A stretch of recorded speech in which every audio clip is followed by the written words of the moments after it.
Assalamualaikum, salam sejahtera, salam Malaysia Madani. Saya Putri Adriana Kisina dari 2MS TV PSS SMK Mat Mandin.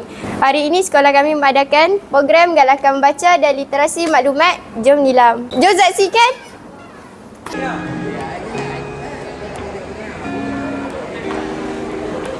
Mari memulakan majlis perhimpunan program pada pagi ini dengan senang hormatnya dipersilakan guru-guru dan rakan-rakan berdiri untuk menyanyikan lagu negaraku.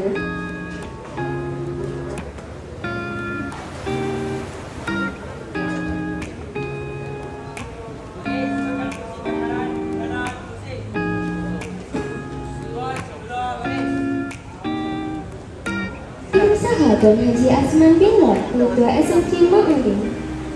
Yang dihormati Encik Ahmad Firdaus bin Kanan Hal Elalui. Puan Hanat Talim, izinkan saya menjemput guru Perpustakaan dan Media kita, Puan Noazira binti Musa, untuk menyampaikan ucapan alu-aluan bagi menghidupkan lagi suasana majlis kita pada hari ini. Ilmu. Dengan adanya program ini, kita harap pelajar akan lebih menghargai pembacaan sebagai jambatan kepada ilmu dan kejayaan. Antara pertandingan yang boleh disertai termasuklah pertamanya penulisan kreatif cerpen dalam bahasa Melayu dan bahasa Inggeris. Haipan Galakan Membaca dan Literasi Maklumat, jom nilam. Dengan segala hormatnya, majlis mempersilakan. Dan selamat pagi semua.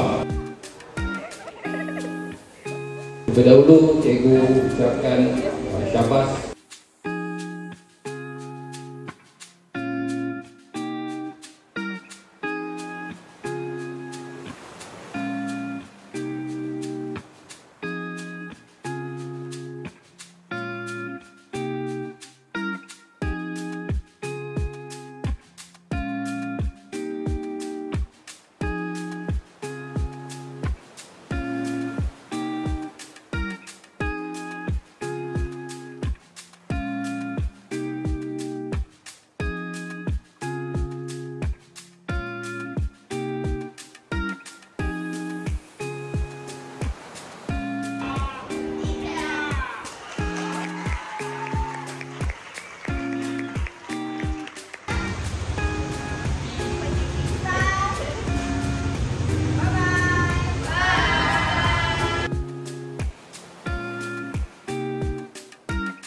Apakah rahsia Jitesh mendapat rekod bacaan terpaling banyak?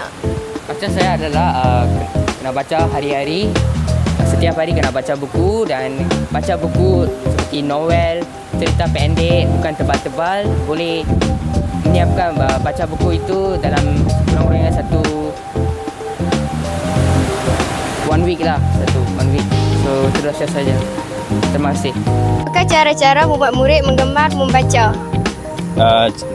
Cara-cara dia pihak sekolah boleh buat perpustakaan sebagai rujukan, kemudian sediakan tempat-tempat yang cantik, yang berkualiti untuk pelajar-pelajar ni baca. Kita sediakan sudut-sudut membaca, okey, untuk menarik lagi minat pelajar. Kemudian guru-guru juga menjadi model untuk pelajar-pelajar ni untuk lebih dalam minat membaca.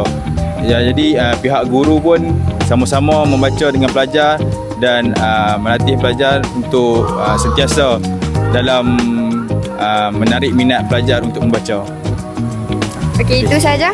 Sekian daripada saya, Putri Adriana Kisina dari 2MS TV PSS SMK Mat Mandin. Semoga program nilam ini dapat memberi manfaat kepada anda semua. Bye.